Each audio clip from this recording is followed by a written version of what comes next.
એક ઇલાકામાં આપણે ગુજરાતનો જ છે.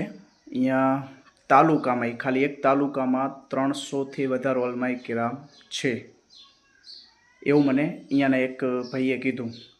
પણ ઇમામતની અંદર ફક્ત મોટી મોટી સંખ્યા ગણો ને તોય 30 કમોબેશ હશે, એનાથી વધારે નહીં હોય જ્યાં સુધી મારી તહકીકતનું હું જે અહીંયા હતો એ પ્રમાણે અર્જ કરું તો 300માંથી 30 એટલે કે 10% જ થયા. બાકી 90% કોઈ બિઝનેસમાં, કોઈ ખેતીવાડીમાં, કોઈ પોતાના કામકાજમાં, કોઈ ધંધા રોજગારમાં. આનું સૌથી મોટું કારણ શું આપણે જાણીએ કે ઓલમાઈ કિરામની બેકદરી. અને સૌથી મોટું કે ફાઇનાન્શિયલ જે તકલીફ હોય પૈસાની, એનો કોઈ નેમૂલ બદલ નથી.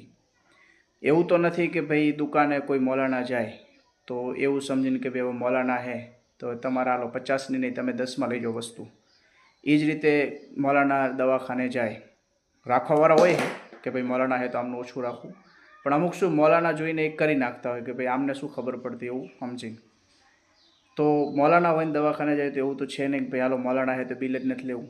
થોડું ઘણું માફ થશે ને, બધું તો નહીં થાય ને, એ કરવાવાળા હશે તો આટલી બધી પ્રશ્નો આવે ને પછી છેલ્લે આપણે એમ કહીએ કે ભાઈ આલિમો બધા ઇમામત નથી કરતા તો પડે હે કેમ, આટલું બધું પડવા છતાં ઇમામત કેમ નથી કરતા? તો સૌથી પહેલી વાત કે ઇમામત જે છે ને એ દીનની ખિદમત છે. અને કોઈ પણ બંદો આલિમ બને ને તો ઇમામત કરવા માટે નથી બનતો કે હાફિઝ બને કે મુફ્તી બને. એ પોતાની આખિરત માટે આલિમ હાફિઝ મુફ્તી બને છે કે આખિરતમાં એનો ફાયદો થાય. અને બાકી જે ઇમામત કરે એનો પ્લસ પોઈન્ટ છે કે એને એનો સવાબ મળશે.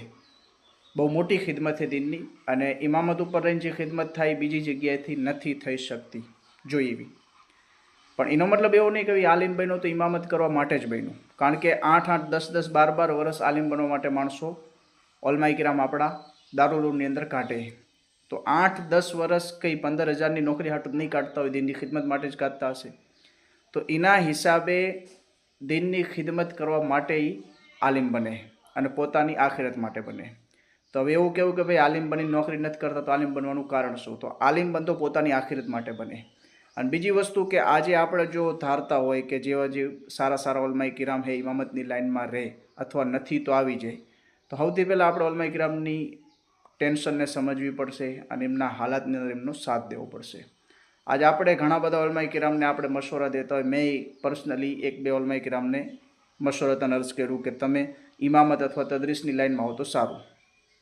પણ એ જગ્યાએ આપણે એમની મજબૂરી, એમની હાલતને નથી સમજતા કે ભાઈ આલિમ હે તો એને બૈરા છોકરા હે, એમનો ખર્ચો આવતો હશે વગેરે વગેરે. તો આપણે ક્યારે એવું કીધું જે